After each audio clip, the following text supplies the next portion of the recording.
Welcome everyone to the physics made easy classes.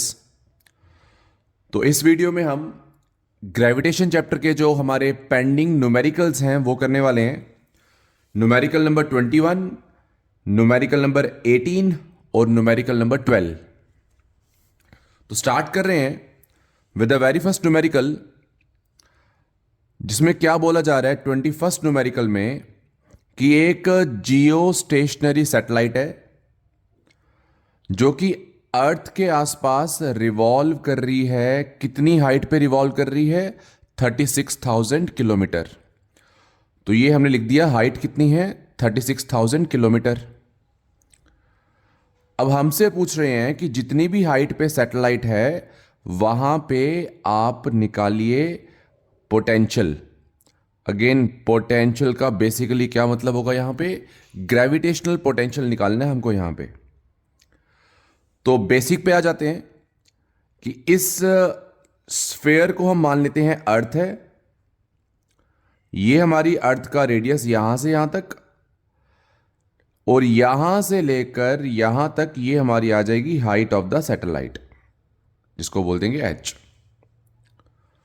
Gravitational potential का concept ये बोलता है कि अगर आप अर्थ की सरफेस से जितनी भी हाइट पे जाते हैं, अगर आपको वहां पे पोटेंशियल निकालना है, ग्रेविटेशनल पोटेंशियल निकालना है, उसका फॉर्मूला होता है -gm/r। g यहां पे यूनिवर्सल ग्रेविटेशनल कांस्टेंट है, m यहां पे अर्थ का मास आ जाएगा, और r आएगा जिस पॉइंट पे पोटेंशियल निकाल रहे हैं वहां से लेकर सेंटर तक का डिस्टेंस। ये ख्याल रखिए, आर जो है वो कहां से कहां तक का डिस्टेंस है? सेंटर से लेकर जहां पे आप पोटेंशियल निकाल रहे हैं वहां तक का डिस्टेंस है। ठीक है, तो अब बात ऐसी है, आपके इस न्यूमेरिकल में जो हाइट दी है 36,000 किलोमीटर, वो अर्थ की सरफेस से दी है, मतलब दिस मच हाइट ये आपको दिया हुआ है 36,000। और अर्थ का रेडियस हम सभी को पता है कितना होता है, इट इज 6400 किलोमीटर। तो हमको बोला जा रहा है कि जहां पे सैटेलाइट है वहां पे पोटेंशियल निकालिए। तो हम पहले यहां से लेकर यहां तक का पूरा डिस्टेंस निकालेंगे। वो कितना आ जाएगा? वो आएगा अर्थ का रेडियस प्लस हाइट। तो आर किसके इक्वल आ गया? अर्थ का radius plus height. Radius is 6400 kilometre, height is 36,000 kilometre. दोनों को पुट किया, सॉल्व किया, आर कितना आ गया? 42,400 kilometre. Mass of earth learn भी होता है, क्वेश्चन में दिया भी हुआ है 6×10⁻24 kg। m आ गया, r आ गया, हमको निकालना है ग्रेविटेशनल पोटेंशियल। तो वो किसके इक्वल आ जाएगा? फॉर्मूला अप्लाई कर लेंगे, v = -gm/r। g की वैल्यू हमको पता है, पुट करेंगे, मास की वैल्यू पुट करेंगे, r की वैल्यू पुट करेंगे, and you all can check. यहां पे इस पूरे को सॉल्व करेंगे, हमारा आंसर आ जाएगा -9.43 10⁻6। और ग्रेविटेशनल पोटेंशियल मैं अगर मीनिंग की बात कर लूँ ना, it is the work done for unit mass. तो work done is joule, per unit mass is kg, तो जूल पर केजी आ जाएगा इसका एसआई यूनिट। तो ये था आपका न्यूमेरिकल में 21, जिसमें ग्रेविटेशनल पोटेंशियल की बात की गई थी। Formula is -gm/r। m अर्थ का मास है, गिवन था, बस हमको यहां पे r निकालना था, सेंटर से लेकर सैटेलाइट तक का डिस्टेंस। वो हमने निकाला, पुट किया, हमारा आंसर आ गया। अब इसके बाद नेक्स्ट न्यूमेरिकल है हमारा न्यूमेरिकल नंबर 18।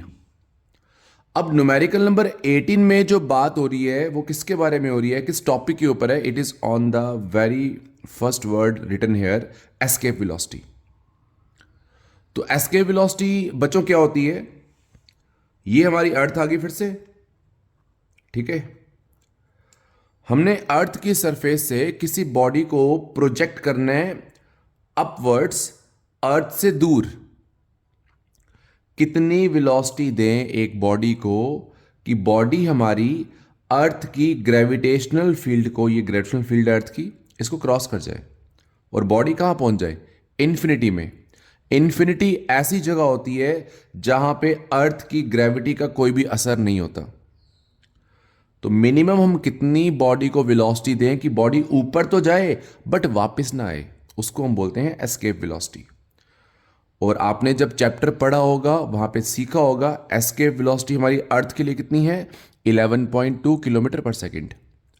इन शॉर्ट, अगर मैं एक बॉडी को एस्केप वेलोसिटी के बराबर वेलोसिटी दे दूं, वीई वेलोसिटी दे दूं, तो हमारी बॉडी नीचे नहीं आएगी, वो कहाँ पहुंच जाएगी, इन्फिनिटी में। और हमने उसको कितनी एनर्जी दी है ऊपर जाने के लिए, वो हमने दी है half M V E square, because body का मास जो फेंकेंगे वो एम होगा, वेलोसिटी कितनी दे रहे हैं, वीई, तो कितना वर्क कर रहे हैं, कितनी एनर्जी दे रहे हैं, half M V E square. So basically this is the minimum energy required एक बॉडी को अर्थ की सरफेस से फील्ड के बाहर भेजने के लिए। तो पहले ये आ गया बेसिक। अब हमारे न्यूमेरिकल में क्या बोला जा रहा है वो सुनते हैं। कह रहे हैं बॉडी को प्रोजेक्ट किया है एस्केप वेलोसिटी के साथ नहीं, एस्केप वेलोसिटी से 3 गुना ज्यादा वेलोसिटी, थ्राइस 3 गुना ज्यादा वेलोसिटी से क्या किया हुआ है हमने यहां पे एक बॉडी को प्रोजेक्ट किया। तो वीई से प्रोजेक्ट नहीं किया, 3VE से प्रोजेक्ट किया। वीई वेलोसिटी खाली स्पेस तक पहुंचाती है, 3VE वेलोसिटी स्पेस तक पहुंचाएगी भी और वहां पे आगे चलाएगी भी। तो हमसे पूछ रहे हैं अगर हम एक बॉडी को 3VE की स्पीड से फेंकेंगे स्पेस की तरफ, तो स्पेस में जाने के बाद उसकी वेलोसिटी कितनी होगी, स्पेस में जब वो बॉडी पहुंच जाएगी तब उसकी वेलोसिटी कितनी होगी, अगर हमने उसको अर्थ से प्रोजेक्ट किया है 3VE के साथ। तो कोई बड़ी बात नहीं है इस क्वेश्चन में। कैसे करेंगे, देखो एस्केप वेलोसिटी है 11.2, हमने जो वेलोसिटी दी है वो 3 गुना दी है इसके 3VE। तो फिर से law of conservation of energy पढ़ा है हम लोगों ने कि जितनी वेलोसिटी हमने यहां पे दी है, ठीक है, इनिशियल एनर्जी बोलेंगे जिसको, it will be equal to 2 parts. यहां की जो एनर्जी है वो 2 हिस्सों में डिवाइड हो जाएगी। हमने जो बॉडी को एनर्जी दी है वो 2 काम कर रही है। पहला काम, वो बॉडी को ऊपर लेके जा रही है। दूसरा काम, यहां पे बॉडी को प्रोवाइड कर रही है काइनेटिक एनर्जी। तो जो हमने एनर्जी दी है स्टार्टिंग में वो है हाफ एम 3VE का square, it is the initial energy, half M 3VE का स्क्वायर। मैंने कहा इस एनर्जी ने 2 काम किए। पहला काम, ये बॉडी को ऊपर लेके गई है, तो ऊपर ले जाने के लिए, इन्फिनिटी में ले जाने के लिए कितना वर्क करना पड़ता है, वो करना पड़ता है हाफ एम वी स्क्वायर। तो इस एनर्जी का एक हिस्सा आप देखिए क्या बन चुका, हाफ एम वी स्क्वायर, ठीक है। और जो बाकी बची हुई एनर्जी है वो स्पेस में बॉडी को मिल जाएगी in the form of kinetic energy. अगर वेलोसिटी वी है तो कितनी मिलेगी kinetic, half M V square. फिर सुन लीजिए, हमने एनर्जी दी है हाफ एम 3VE का स्क्वायर, इसके एक हिस्से ने बॉडी को ऊपर प्रोजेक्ट किया हाफ एम वी स्क्वायर के साथ, दूसरे हिस्से ने क्या किया, बॉडी को काइनेटिक एनर्जी प्रोवाइड की हाफ एम वी स्क्वायर के बराबर। Half M half M half M क्या हो जाएगा, कैंसिल, 3 का square 9, 9VE square is equal to VE square plus V square. Plus का वी स्क्वायर वहां भेज देंगे, माइनस हो जाएगा, तो बचेगा V square is equal to 8VE square. अब वी स्क्वायर आ गया 8VE स्क्वायर, स्क्वायर को यहां पे जो रूट में आ जाएगा, रूट 8VE स्क्वायर। वीई की वैल्यू आपके पास है 11.2, पुट करेंगे, सॉल्व करेंगे, आपके पास आएगी वी की वैल्यू, जो स्पेस में बॉडी को वेलोसिटी मिलेगी, कितनी मिलेगी, 31.68 किलोमीटर पर सेकेंड। तो अगर हम एक बॉडी को 3VE के साथ प्रोजेक्ट करते हैं स्पेस की तरफ, तो स्पेस में पहुंच जाने के बाद, इन्फिनिटी में पहुंच जाने के बाद उसके पास कितनी वेलोसिटी बचती है अपनी, वो बचती है अपनी 31.68 किलोमीटर पर सेकेंड। ये हमारा आंसर है। तो आई होप कि ये 2 न्यूमेरिकल सभी को समझ आ चुके होंगे। अब चलते हैं आखिरी न्यूमेरिकल इस चैप्टर का, न्यूमेरिकल नंबर 12। अब इस न्यूमेरिकल में किसके बारे में बात की जाएगी, डायग्राम बनी है, इस पूरे के पूरे न्यूमेरिकल का जो मीनिंग है मैं यहां बताता हूं आपको। ये हमारी अर्थ है, ये आ गया सन, अर्थ की सरफेस से क्या किया गया, एक रॉकेट को प्रोजेक्ट किया गया सन की तरफ। अब आप सभी को पता है कि रॉकेट अगर यहाँ पे होगा, इस जगह पे होगा, तो अर्थ उस पर फोर्स ज़्यादा लगाएगी, सन उस पर फोर्स कम लगाएगा। अब जैसे जैसे रॉकेट ऊपर जाता जाएगा, सन की तरफ जाता जाएगा, तो वो अर्थ से दूर जा रहा है। तो जो अर्थ की फोर्स है रॉकेट के ऊपर, force on rocket due to earth, वो कम होती जा रही है। और क्योंकि ये सन के करीब जा रहा है, तो उसकी वजह से क्या होगा, force on rocket due to sun, ठीक है, फोर्स ऑन क्या बोला, रॉकेट ड्यू टू सन, वो क्या होगी, बढ़ती जाएगी। रॉकेट अगर अर्थ से दूर जाएगा, अर्थ की फोर्स कम होगी, सन की फोर्स बढ़ती जाएगी। तो धीरे धीरे क्या होगा, धीरे धीरे एक टाइम ऐसा आएगा जब रॉकेट के ऊपर अर्थ की फोर्स जो है और सन की फोर्स जो है वो क्या हो जाएगी, बराबर हो जाएगी। जिस मूवमेंट पे रॉकेट पे जो फोर्स है अर्थ की वजह से और सन की वजह से बराबर हो जाएगी, मतलब नीचे की फोर्स बराबर ऊपर की फोर्स, उस समय नेट फोर्स कितनी हो जाएगी इसके ऊपर, जीरो। और अगर नेट फोर्स होगी जीरो, हमसे न्यूमेरिकल यही पूछ रहा है कितनी दूरी पे जाके रॉकेट पे नेट फोर्स जीरो हो जाएगी। At what point on its path, it's मतलब रॉकेट के रास्ते में किस जगह पे उस पे जो ग्रेविटेशनल फोर्स है वो कितनी ले लेंगे हम लोग, जीरो। हमको वो डिस्टेंस निकालना है, मतलब एक्स निकालना है इन शॉर्ट। तो सेंटर से लेकर मैंने मान लिया कि जो अर्थ से रॉकेट कितना दूर है, एक्स दूर है, ठीक है। अर्थ से रॉकेट कितना दूर है, एक्स। अर्थ और सन का गैप हमने कितना माना हुआ है, पूरा का पूरा आर माना हुआ है। तो अगर ये वाला गैप एक्स है, ये वाला गैप आर है, तो जो बच गया वो कितना बचा, वो बचा आर माइनस एक्स। फिर से बता रहा हूं, अर्थ और सन का जो डिस्टेंस है उसको हमने क्या मान लिया हुआ है, R, which is basically orbital radius 1.5 10 की पावर 11 मीटर, ठीक है। ये आर की वैल्यू है। मैंने कहा एक्स दूरी पे रॉकेट पे नेट फोर्स कितनी हो चुकी हुई है, जीरो। तो अगर ये वाला गैप एक्स है तो ये वाला कितना बच गया, ये बच गया आर माइनस एक्स, ठीक है। तो अब कंडीशन ये है, रॉकेट पे एक्स दूरी पे नेट फोर्स कितनी आ गई हुई है, जीरो। और वो जीरो तभी होगी जब रॉकेट पे अर्थ की फोर्स और रॉकेट पे सन की फोर्स क्या हो जाएगी, इक्वल। तो अब यहां का बेसिक क्या है हमारा, यहां का बेसिक है हमारा Newton's law of gravitation.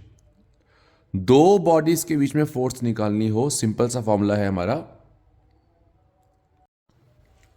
F is equal to G m1 m2 upon R square. Rocket पे निकालनी है अर्थ की फोर्स, तो G mass of rocket mass of earth upon इनका गैप कितना है, एक्स का स्क्वायर। रॉकेट पे निकालनी है सन की force, G mass of rocket mass of sun upon इनके गैप का स्क्वायर, आर माइनस एक्स का होल स्क्वायर। यहां भी लगाया हमने न्यूटन्स लॉ ऑफ ग्रेविटेशन, यहां भी क्या लगा दिया हमने, न्यूटन्स लॉ ऑफ ग्रेविटेशन। अब जी एम दोनों तरफ क्या हो जाएगा, आपस में कैंसिल, बचेगा M S upon R minus X का होल स्क्वायर, बचेगा M E upon X square. आप अब यहां पे क्या करेंगे, क्रॉस मल्टीप्लाई कर देंगे, एम ई को यहां भेजेंगे, आर माइनस एक्स का होल स्क्वायर यहां भेजेंगे, तो M S upon M E किसके इक्वल आ जाएगा, आर माइनस एक्स का whole square upon X square. अब दोनों पे स्क्वायर है ना, तो हम लिख देंगे इसको होल का square, R minus X upon X का होल स्क्वायर लिख देंगे इसको। अब स्क्वायर को जब मैं शिफ्ट करूंगा वो यहां पे क्या बन जाएगा, अंडर रूट, तो R minus X upon X आ जाएगा under root M S upon M E. Mass of sun upon mass of earth, mass of sun given है 2 10 की power 30 kg, mass of earth given है 6 10 की power 24 kg। दोनों को solve करेंगे, solve करने पे हमारा ये आंसर बनता है, ठीक है। अब इसके आगे नेक्स्ट स्टेप जो है हमारा,